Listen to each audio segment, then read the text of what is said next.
Hold on, I think we forgot how to do this.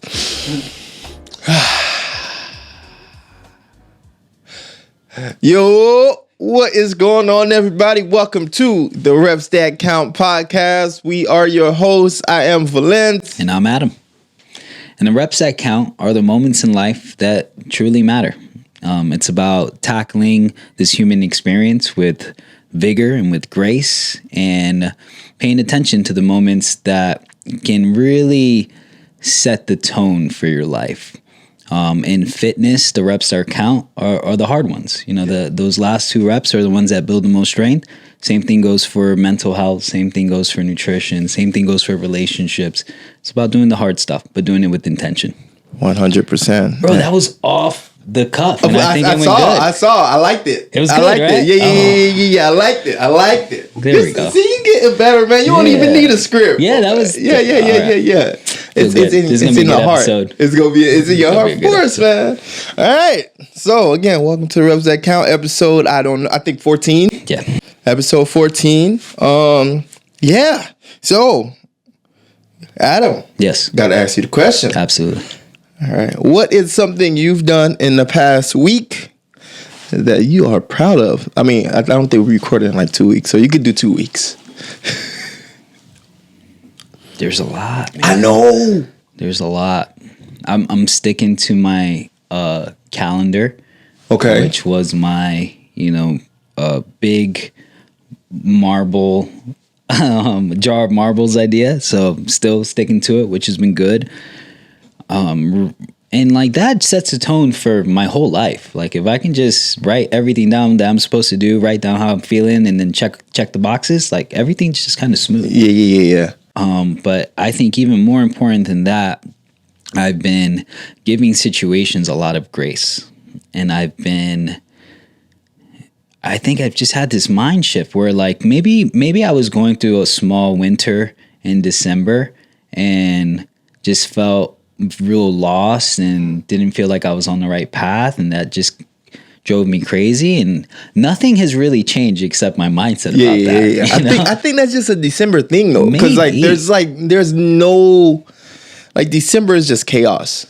It's probably it. Yeah, December is just chaos. And then we just forget every year. Yeah. Because there's too many things to like keep track of that's out of your control, right? There's like so many invitations to a whole bunch of different places. There's everywhere it's crowded. Like nothing is just like working like normally. Yeah. You feel me? Yeah. I think it's just a December thing. Yeah. So I've been giving myself grace. I've been giving the people around me grace, and just trying to have a little more empathy, trying to see other people's sides of things. And I haven't got mad at anything. Yeah. Which has been nice. That's awesome. That feeling's nice. I didn't even know you could get mad. But I feel like that would be a scary side. Yeah, I know how it is. Like with the people who like don't seem like they can get mad. It's a scary thing for sure. Yeah. How about you? Oh man. All right. I would have to say just the live stream that we talked about last episode. Yeah, man. I did it. It was done, and that's beautiful. Yeah, it was awesome. Like this is the first time since I think 2020 or 2021 where like I did a thing where I was like, okay, like I'm happy with the way it went. It was just like that's big. Yeah, no, since 2020. Yeah. There's only one other time that I can think of as far as like photography or media in general that I did something and I was like, oh. You think that's a perfectionist thing, or because I'm pretty sure you've done some good work? No, it's not even. Here's the thing. It wasn't even perfect. Okay.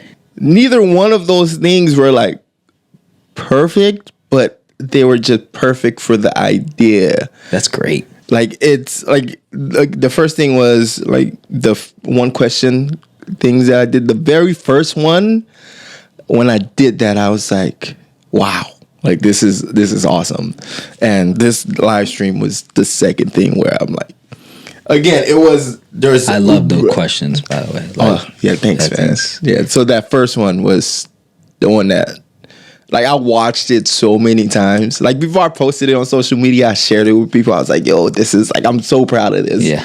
But yeah, the live stream, like, there's a lot of room for improvement, but the purpose was to just see how far I could push myself. Yeah. And like before we even did it, like, so many times, like, my little cousin was helping me with it, and I would just tell him my ideas. Like, I would just keep adding things on, and he would just be like, "Man, you think you could do all that?" I'm like, "Yeah." Like, I've never done any of it before, but we did all of it. That's awesome. So, yeah, man. Do you think it was the preparation? Because we've been talking about it for a while, and I think you've been preparing for this. I mean, maybe a little bit, but I think more so it was just seeing something in your mind come to be, right? Like just the idea of growing or doing something that's never been done before in weightlifting, or something I've never seen, like having an instant replay. Yeah, that's awesome. On a local meet. And bro, there was times where I would be interacting with the chat, like people would ask questions, and I was able to like do the replay again and explain like why something was a no lift, and it was just. We spoke about this when we were gonna do this podcast a couple days ago. But I think it's awesome that you were able to do bare bones, something that it would take a whole team to do. I like, hats off. Like, that is so cool, you know, and to be able to do it yourself. Dude, it was awesome, bro. Like, I love being busy, man. I'm like editing videos while commentating on the live stream. Like, I'm editing the video for the next portion of the live stream. Like, yeah. We spoke about this a little bit in the last episode, and I spoke about it on a post that I made today, where ADHD can be used as a superpower, because in a class I can focus at 24 people at once. It's the only person in the room. I wonder if that also takes into play with a situation like that, where you have a lot of different things to do, because honestly, I thrive in chaos. Yeah. Like, I could be in chaotic situations and calm as a cucumber. It's cool. And then the opposite for me, in very calm situations, I get very anxious in very calm situations. So I wonder if, since there was so much going on, you were in your element. Oh man, I was in my zone. Like, that's bro, awesome. I'm running back and forth. I had like a camera on the other side. I'm like running to get the camera, like coming back, like talking to vendors. Like, hey, I'm gonna do. Like, I'm legitimately putting the production on while it's going on. I'm like getting commercials. Like, one of the vendors, I'm like, well, two of them. Like, yo, do you have like a commercial or anything? Like, something that you posted on social media? Like, give it to me, and like I'll play it on the fly. Yeah, bro. That's pretty dope. Dude, it was awesome. I can't wait. Like, to just, now it's just, we're just gonna polish it up and just make it better. That's awesome. So yeah, man, I'm very happy about that. Very proud of that moment right there. Hell yeah. So yeah. All right. Yeah, you ready to introduce the topic of the day is the process. So last episode we spoke about simple, not easy. And then the time before that we spoke about the SOP of your life. Standard operating, yep. So the SOP is the manual, and then you got to put the manual to work. Yeah. Which is the process. So there's two kinds of thinking. There's goal-oriented mindset, a goal-oriented mindset, and then there's a process-oriented mindset. So a goal-oriented mindset, you're always focused on the goal. And doesn't matter how you get there, you just gotta hit that goal, right? Then there's a process focused mindset, where you're just focusing on the step that's in front of you and doing it to the best of its ability, and then the next step appears and the next step appears. So you still have that goal in mind, but it's not necessarily the most important thing. What the most important thing is what's right in front of you. Okay. I think the process-oriented mindset is the better one. Okay.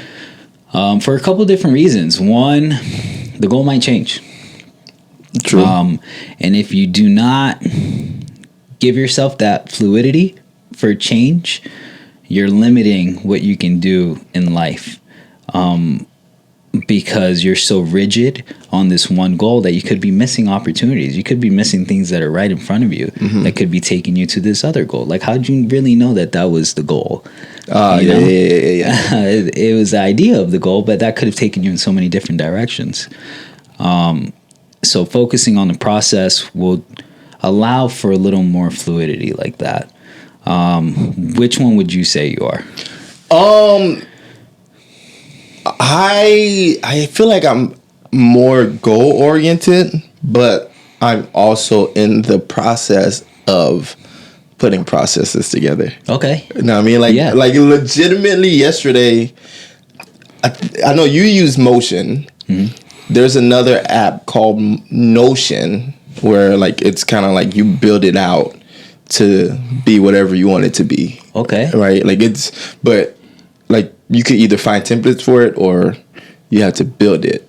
And I think there's a way to like use AI to manage stuff, but I haven't gotten that far yet.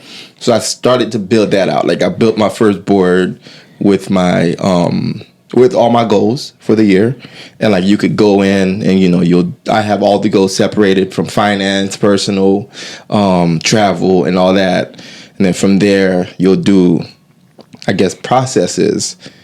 So there's a separate, like I set up a separate bar for task, and I'll just add tasks to each goal. Nice. So I'm working towards being more process oriented, and I started reading a book yesterday called The 12-Week Year.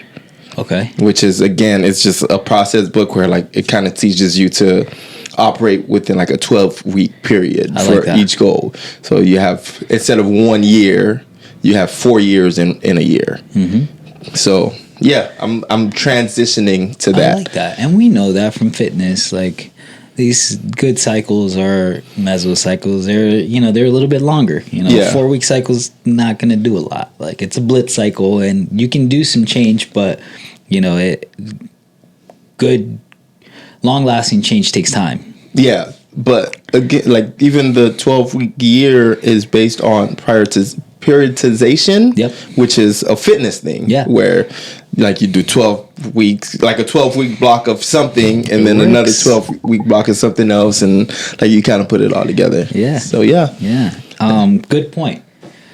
If you are hopping from one fitness program to the other fitness, and you're following CompTrain one day, then Mayhem workout the next day, then you're weightlifting the next day, like you're not doing anything.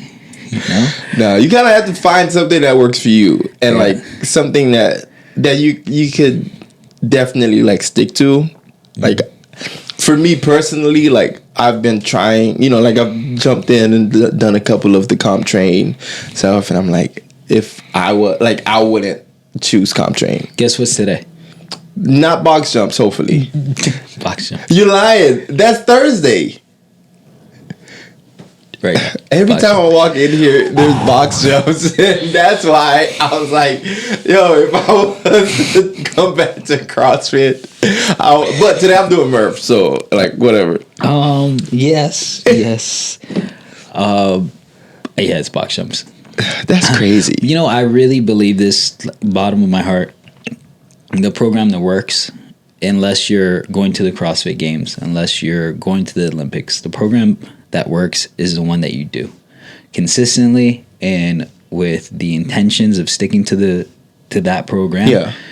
And that's it. Like, even weightlifting, right? There's a lot of different programs out there for weightlifting. Yeah.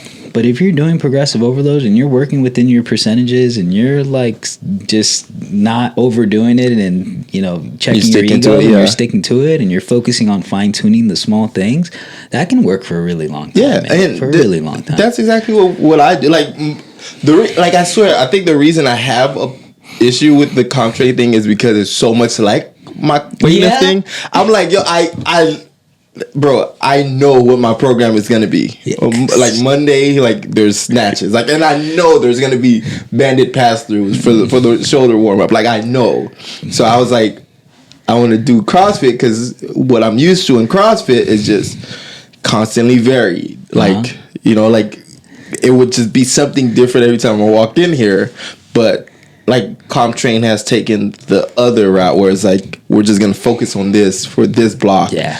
And I'm like, he really does. Yeah, and I'm like, I don't want to do that You're right now. You're probably gonna see wall balls every Monday, and there's gonna be some different variations, Yeah. some different rep count, and he'll get creative in terms of the timing and stuff. But you're gonna see white balls for a while. Yeah.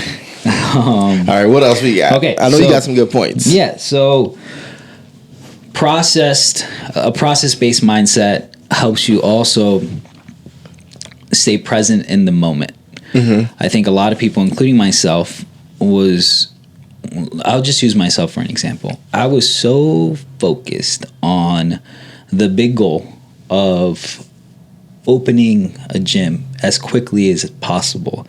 Got my level 1. I was coaching for 6 months, and I was like, I'm going to open a gym. Yeah. That I skipped some steps along the way because I was so focused on the goal. And I had the opportunity to mentor under the brightest minds in fitness. I was in New York, and like I was at Reebok Fifth Ave, and like, oh wow, like these guys were the brightest minds in the fitness industry. And I left that to move here and open a gym. And I think that obviously I'm good now, but I was like, man, like if I was just to focus a little bit more on the moment instead of the big goal, I probably would have stayed there a little bit longer, and it probably learned more. Yeah, I would have learned more. I would have had a gym that was a little more successful when it was time to open the gym. So I think focusing on the process, you're not as rushed to move on to the next step, and you can kind of live in that moment and enjoy it, but also grasp everything that you're supposed to take from that moment. Yeah. Where if you're just looking at it as the next step to get to the goal, you're just trying to get through that, right? Yeah. That's how I looked at college. I was like, I'm not trying to learn anything. I'm trying to come here as little as possible so I can get the degree that they told me I need. Yeah. So that was another one, right? Like maybe I could have learned something in college. I don't know, man. I disagree. Really. I feel like college is just what it is. Like at this point, I don't know how frequently like college courses are updated. Not that frequent, but like life is updated every day. Yeah, I mean, like some of the concepts may remain the same, but yeah, I think. But back on the topic, I feel like not having a process, like it also makes it like take longer to get to the goal. Right? Because like it's easy to get distracted, like you said. Like you can't necessarily be in the moment if you have so many things on your mind and you're like, I have to do this, I have to do this, I have to do this. But having a process, like you take all the things that you have to do and you put them in order. Oh yeah. You know what I mean? So you know what's the most important thing to do. Let's take care of the important things quickly, get them out of the way, and you also, I feel like it also is a way to avoid burnout.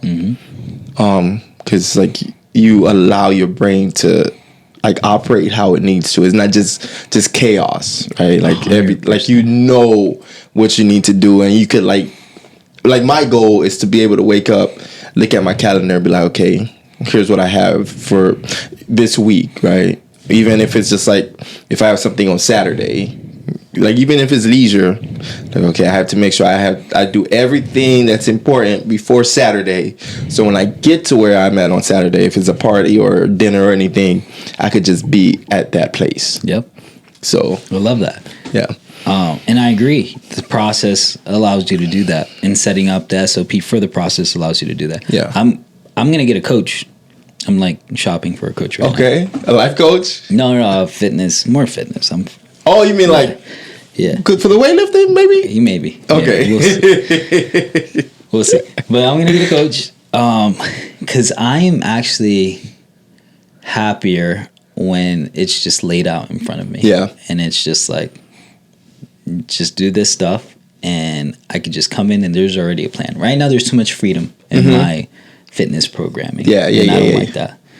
Obviously, I follow the workouts that we do in the gym. I'm going to incorporate some of that, but there's some stuff that I want to do outside of our program that I don't want to create myself. I want someone to just create it for me, and then I'm just going to follow that. Yeah, I want to follow that process. Yeah, and then again, you'll know. Because right now, the stuff you want to do is not necessarily important, but also the stuff at the gym is not that important. So you're like, you're like, I'll do some of this, I'll do some of that, and then you're kind of all over the place. There's no intentionality. Yeah. There's no, like, I want my program to look like, because I am pretty busy, it's like, this is the meat and potatoes. If you have, and then here's an extra piece. And if you have time, here's an extra piece. Okay.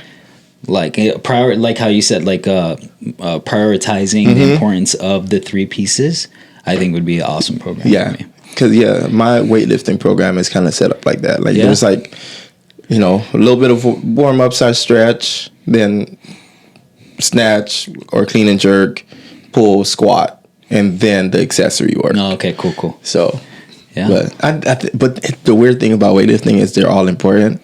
It's like when you start just skipping accessory work, like you miss out on you get hurt or stuff like that. Yeah, man. So next is trusting the process. Ooh, yes. And we spoke a little bit about this. Yeah, we did. I have clients and I have members, and I've been doing this a long time.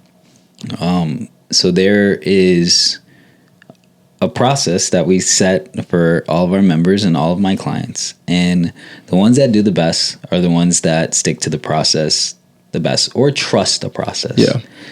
I know you have some thoughts on that. So we're going to talk about your thoughts first. Okay, cool. So I actually have 2 thoughts. Yep. One positive, one negative, but well, kind of negative. But one of the things that like I've seen through like my time of fitness is that there's people who hide behind the trust the process kind of thing, right? And it's not even just in fitness, right? In business too.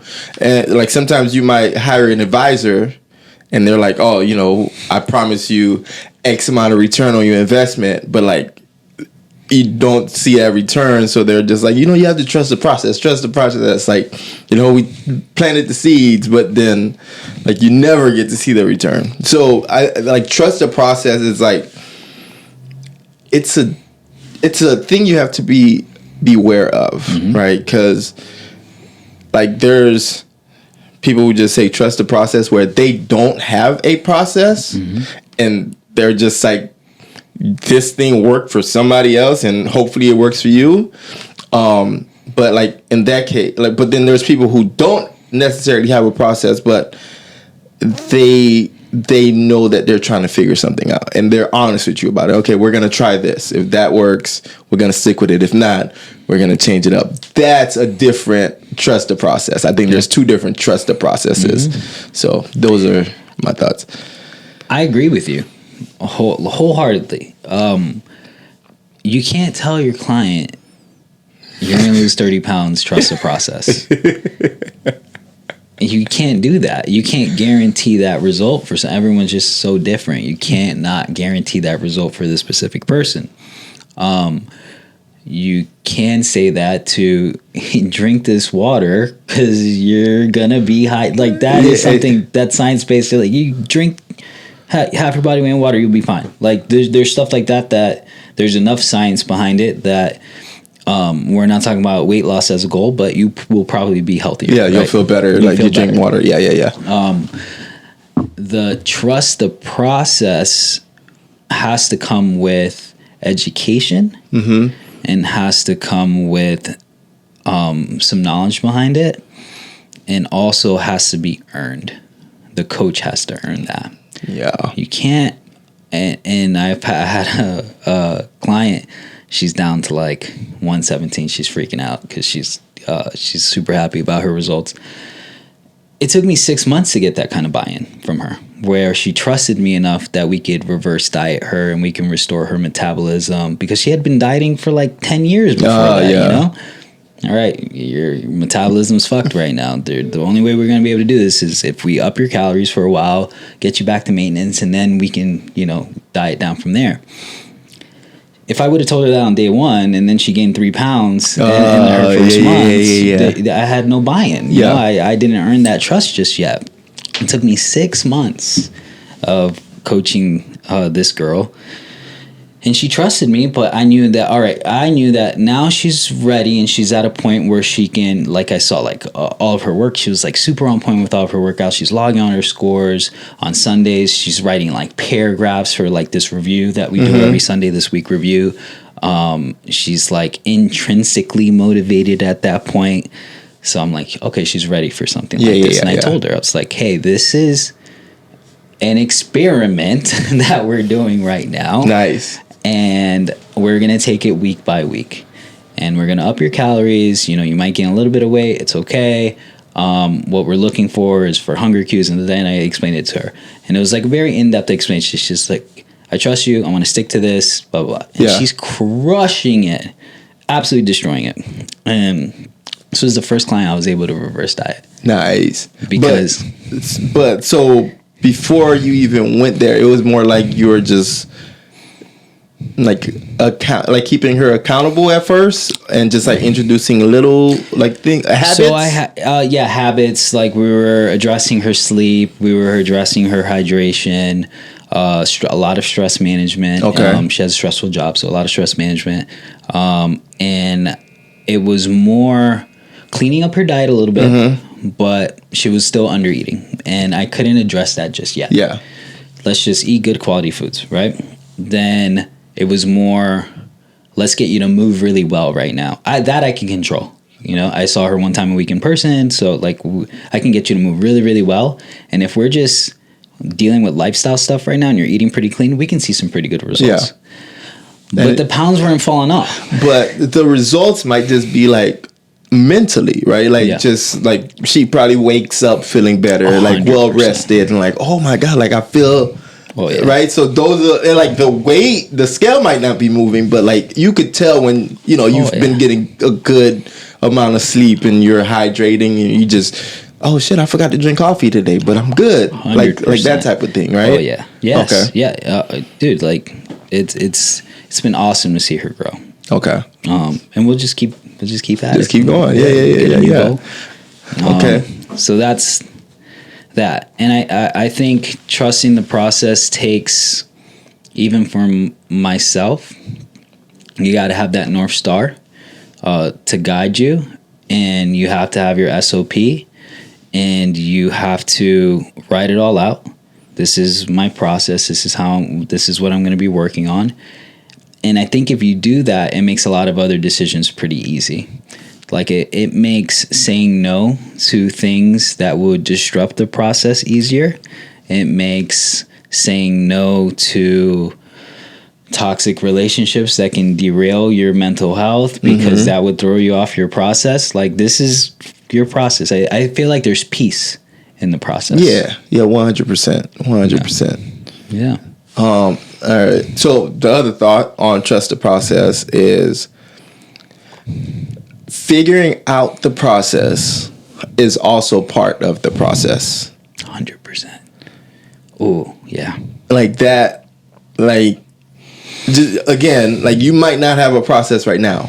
And process number one or step number one is to figure out the process, which is, again, part of the process. Like you could think of it as like a beta. Yeah. Right? Like, like apps or games, they'll send out betas and they'll let you test it out. It's going to be buggy, but it's still part of the process of making the game, right? You might have to clean it up. You might make some mistakes. There's going to be some things that you may have to remove and strip down, but figuring that out is definitely part of the process. Oh yeah, that's actually big, because I stopped saying this probably recently. Is you have to have a purpose, because I feel like that's a big FU to all the people that don't know what their purpose is. Yeah. And a part of the process is finding your purpose, but that might take a really long time. Yeah. I mean, especially like, you know, when you're younger, like you don't really know, like you're just kind of living life, right? Yeah. Like I don't think things really start to hit until you start to get a little bit older, where you're like, okay, like these materialistic things aren't like, you know, like what you're supposed to live for. Like, even I think there's that Mike Tyson clip where he's just like talking about all his gold chains and cars and shit, and he's like, bro, that don't mean nothing. Mm-hmm. None of it mean anything. You know what I mean? Because you get all of it is like you can lose all of it, but like having a purpose and like figuring out what that is, hopefully it involves, you know, helping other people. Like that is how you like leave a legacy behind, right? That's how like your name lives on after you're gone. Like your memory lives on after you're gone. Like, and even like it's a generational thing, right? Because you could change one person's life, and then that person can have a kid, and the things you taught him, they'll pass it down to the kid. The kid may never know who you were, but you still like have that long lasting impact when you know what your purpose is. I read this yesterday. I forgot who it was, that the fastest way to happiness is trying to make someone else happy or joy or something like that. But it was pretty much, or finding your purpose is by helping others. You know, I think purpose comes from serving others. The highest form of purpose comes not from serving yourself, it comes from serving others. Point blank. We are 100%. connectional sentinel beings, and this is just what we were meant to do. No one, there is no one, you know. We're all I think we're all connected for sure. Like that's how I look at it too.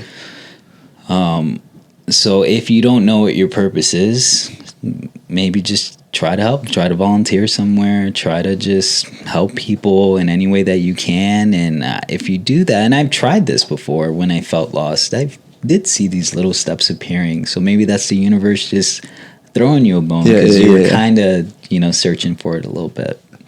I don't know, maybe. I mean, but you don't even have to really go far to do that, right? Like even in a relationship, right? Like husband and wife, like again, you're supposed, like, if your purpose is to keep your significant other like happy in a way, like that's a good thing. Like that makes your relationship like that much better. Yeah. So I feel like helping others is definitely like top tier.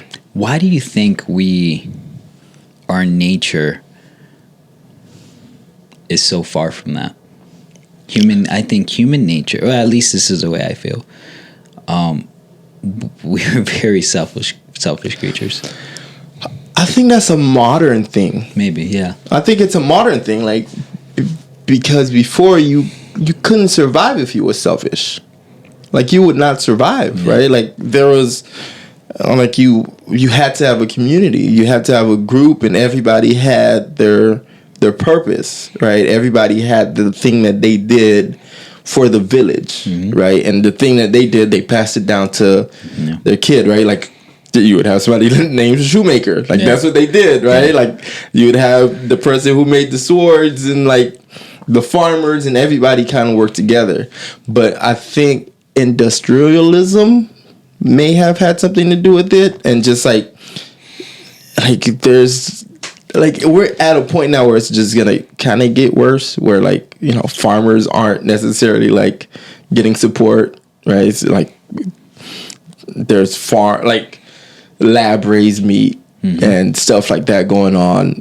So it's like we're all kind of taking away the purpose of people, and we're dividing, and like I don't know, like it's weird, but I don't think that's how it was always. Like we definitely had to be like a group, right? Even when I was reading the book called Why We Sleep, one of the reasons, like they explain why there's people who are early morning people, and then there's like the night owls, right? Because the people who don't go to sleep early would stay up and watch, and it was easier. Oh wow, I didn't know that. Yeah. So like it's just a security thing. So some people would just stay night watch, right? So essentially you would have less time of vulnerability if you could have somebody stay up till 4:00 and then somebody else wakes up at 5, and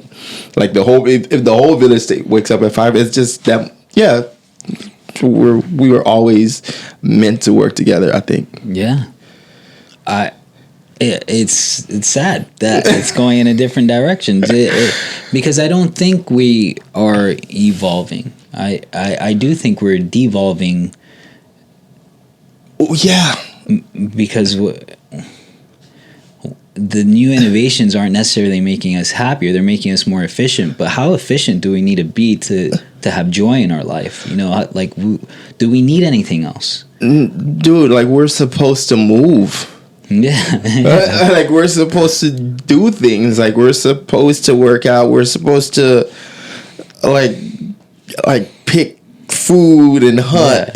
Like, we're supposed to do these things. And I feel like exercise is a way to replace some of the, like, we don't have to go hunt for food anymore, right? But like, I think exercise replaces that. But then the social aspect of it, like, that's going away, right? Like bonfires, right? I feel like that's something that's from like the past, where people would just light a fire and everybody would have to come around the fire and get warm, and there would be music and stories and stuff. But now, even like if you go to like a concert, people don't even enjoy the concert, right? They're just recording it and putting it on social media, and it's like, dude, like, just watch what you're watching, be in the moment. Like, I don't care to watch the concert through your phone. Like, I can't hear the music, I can't experience it. Like, fireworks are the same thing. Like New Year's, Thanksgiving, everybody's posting their plate. Clout, bro. It's weird. I do feel like but it's going to get worse, and then I think it's going to get better, but not necessarily in a good way. Like, we're going to get to a point where we have to stick together. Yeah. But it's not going to be like, oh, yay, we're sticking together because we're happy. It's a necessity. Yeah. 100%. Yeah, chaos. 100%. Yeah. Sucks. Yeah. All right. Back to, what was the topic again? I forgot what we were talking about. The process. Yeah. So another thing that the process allows you to do is and I touched on this earlier, is just be fluid and be adaptable. If this is the only thing that you're chasing, and like it has to be red and it has to be like this is it doesn't allow for the natural flow of life to happen and to exist. So just when you're faced with a roadblock, it might be a roadblock for a reason. And it might, if you look at it, I wrote, the email was about, the obstacle and seeing the obstacle as something positive instead of something negative, because it can allow you to be creative, and it can allow you to pivot, and it can allow you to move in a different direction. That's not necessarily a bad thing. No. So looking at your life as something that is a little more fluid and that you can adapt at any moment will relieve unnecessary stress and anxiety from, man, I have to have it this way. Yeah. But and it takes like building like the mindset, and just like, again, like having a process and knowing like what your intentions are, like it makes it easier to substitute things, right? And even, like if you have a bunch of different steps that you're supposed to take, like, all right, step 3, I have to get to this. If step 2 doesn't work, you just have to figure out another way to get to step 3. Oh yeah. Right. So it just, companies release the minimum viable product, the MVP, like let's say Apple, company like Apple. The CEO would be like, all right, you have these things and you have to make the next iPhone, and you have to make it for $100 or whatever. It's probably millions, but whatever. It's a very small budget for them. And it allows them to create something really cheap without putting a lot of resources into it. So with the main features. Yeah. And they can release it ASAP, and they can beta test it, and then they can pivot and recreate instantly, as opposed to the old way that companies used to do it. Is they used to do a lot of market research and used to put all their eggs into one basket and release it. And if it bombs, you just lose money. Yeah. But now companies are smarter, and they can make. I read this. The obstacle is the way.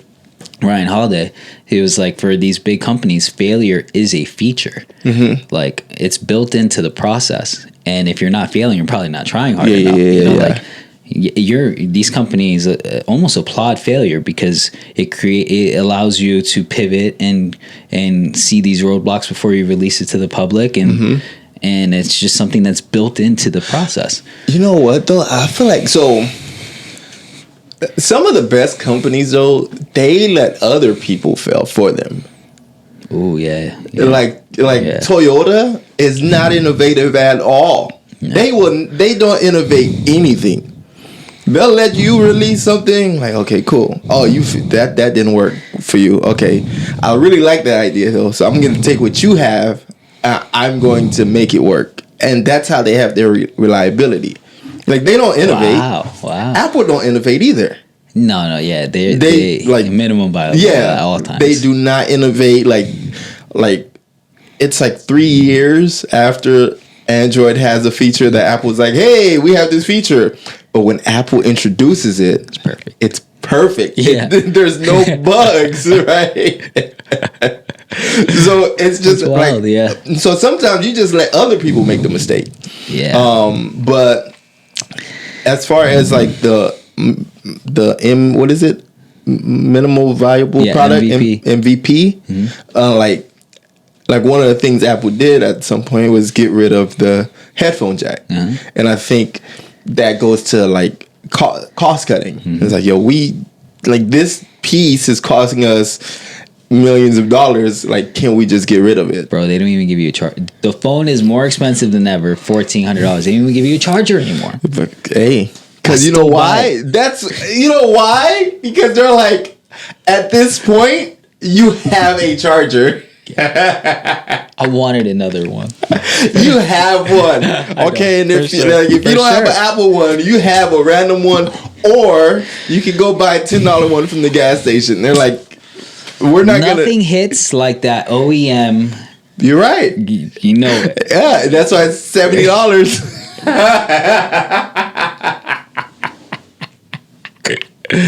You want the OEM, baby? Like, we gonna give you the phone. We might give you a cord. We're not gonna give you headphones. We're not gonna, we gonna Amazon this, get it in 2 hours. Yeah, man. It's like, they're crazy, but it works. Again, like, failure is very important, but you don't necessarily have to be the person that failed. You could, learn from somebody else's failures. You could have conversations with someone, and they could help you. That's why I like these Ryan Holiday books so much. So I have I can't wait to release. The next one's probably in 2 years. I'll be on the waiting list. You'll be waiting? Okay. Man, I enjoy them because they're short stories of people in history that have experienced this. Yeah. The obstacle is the way, ego is the enemy, discipline is happiness. There's a bunch.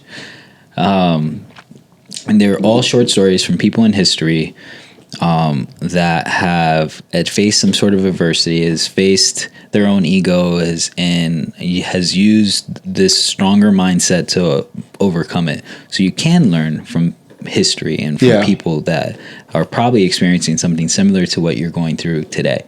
If you haven't read a Ryan Holiday book, please do. I need to. I think I'll only listen to like 30 minutes of one. Start with The Obstacle is the Way. Okay. It's like the Holy Grail, and then go from there. But even the Daily Stoic, it's 365 lessons, and every day, every morning. This is probably year 3. You restart it every year. Okay, every year. And then you read, it's the Daily Stoic. It's all this, so Seneca, Marcus Aurelius, all this, the prominent Stoics in history, but even like New Age Stoics. And it's one lesson from them. And then it would be what they said and then what it would relate to today. Okay. Fascinating, dude. Nice. I got to get that one. Oh, fascinating. I got to get that. It's just good stuff. But I wish I did not have to learn stuff for myself. I think everyone, because there's stuff. I think everything that's happening today, even in society, has happened before. And we should have 100%. learned from these things. 100%. Still stuck in this. History repeats itself, and that's just how it goes. Yeah. That's it, bro. Like, but I don't know, like, but we just get to a point where we're just so disconnected with our past and ourselves, like we just kind of miss it. And it's like you could look at things like even in politics where it's like, yo, this thing is very similar to something else that I read about in history, and I don't think we should do this. But then everybody's like, hey, this is awesome. Like, like you do realize, like, once somebody starts like taking the, like, discrediting the media, like something bad's going to happen. Yeah. Every time. Every single time. I can't watch anymore. Like I just I don't either, bro. It's crazy, like what's going on. Yeah. But I was gonna add another book to the list. Shoe Dog. Oh yeah. Phil, Nike. Absolutely. Phil Jackson. I forgot Phil Jackson. Yeah. Like that book. Whenever like somebody's like, "Oh, I have a business," I'm like, "Yo, just read Shoe Dog." Absolutely. Like I love that book. Like 2 times so far, I've gone through it. That's like, especially for entrepreneurs, like that's the book. Like you gotta understand you're gonna go through some tough times. Yeah. And you kind of have to stick with it. And you gotta realize that every tough time that you've gone through so far, you're grateful for. Yeah. Like I look back on all these tough times. There was times I had like 75 cents, like, or negative dollars. Dude, like I swear I can't buy a cheeseburger right now. I still have a screenshot on my phone where I had like 86 cents in my bank account. Yeah. And you think it's the end of the world. At that time, you think it's the end of the world. And you look back and you're like, I overcame that, dude. Yeah. Like, it's actually pretty awesome, Bro, I definitely have those moments, man, where I'm like, okay, like, yeah, I definitely went through some stuff, man. Like, so, like, even if I'm going through stuff now, I'm like, we'll be fine. I'll be all right, bro. Like, we're good. Like, I made it through those. It's almost too much at this point. Like, you're like, maybe I should worry a little bit more. We're good. Oh man. Final thoughts. Oh, all right. Final thoughts on the process. So first things first, figuring out the process is part of the process. So if you don't have it figured out now, don't guilt yourself. Like I don't have it figured out. I'm definitely like in the process of figuring my stuff out, getting my calendar together, getting my daily whatever going, like my monthly goals and all that. So read some books, do some like YouTube. Don't do too much YouTube though. Don't. Like I get in more implementing. Yeah. I do get to the zone where I'm like, oh, let me try to figure more things out. Like just maybe write it out, like write and envision how you want your life to go, and then like just start little by little, add a couple steps here and there, and along the way you'll figure it out. Yeah, I think that's I will beg to differ, and you're way in your process. This is your 75th day of following a very specific process. Yeah, but again, that process, like that is something that I guess helped me get to where I'm at now, right? Because that's the purpose of.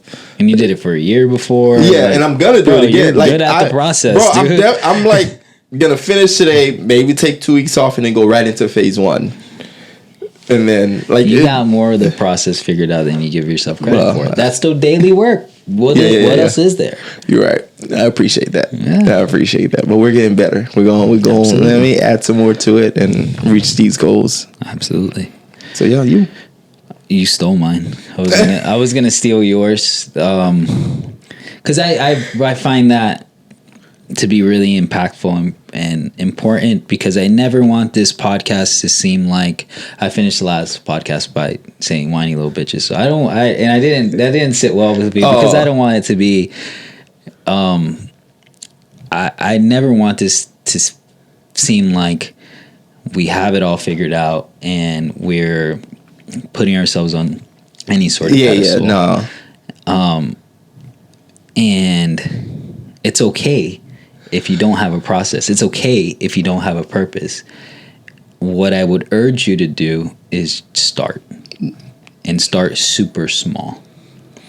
That one little step, putting that one marble in, making your bed, doing something that will just better you, and just don't even change anything else. Just let that one thing stick for a couple of weeks, and then add something else, and that could be a lot of change in a year. But you don't have to have it all figured out to start. No, 100%. And that's why I like our setup now, our podcast setup. Like, it's like everything is just like we don't have it figured out yet. Like, at all. We're supposed to do this wall. The wall is not set up. Like, the cameras are still moving. Love it. So, and I do that on purpose, right? I'm not trying to rush into making this look like more than it is. Like, I want the audience to understand this is part of like figuring things out. Like, I don't want it to be polished from the jump. Like, but we're in the process. Yeah, 100%. We're recording, you know what I mean? We're editing, like, we're putting it out there, and you're seeing it live. Like, you're seeing us grow live. Like, we're getting better. Even the intro, right? Like, that was fire. Yeah, right? We're seeing it. And I don't know if you notice, like, each episode I put the outtakes before we start, like, the actual episode. Like, I put something of us goofing off or messing up. Like, I put that in there because it's still part of the process. Like, we don't have it figured out. So, but again, like, as far as the whiny little bitch thing, I'm still sticking by you on that. Just because, like, you can't do anything if you're whining and complaining about stuff. Like, just do something else. Stop whining like you're wasting energy. Yep, I agree with that. So I agree. Thank you. You got my back. Thank you. I got you, baby. All right, man. Let me go do the Smurf workout. All right, I'll do it. All right. Peace. Again, we appreciate you. Thank you so much for joining us. I don't know how many people are watching, but if you watch this, if you listen to this, if you are enjoying this, thank you. And, if you want to give us some feedback, we'd appreciate it. So not really, but I would appreciate some feedback. Yeah. Feedback. Just I'm just joking.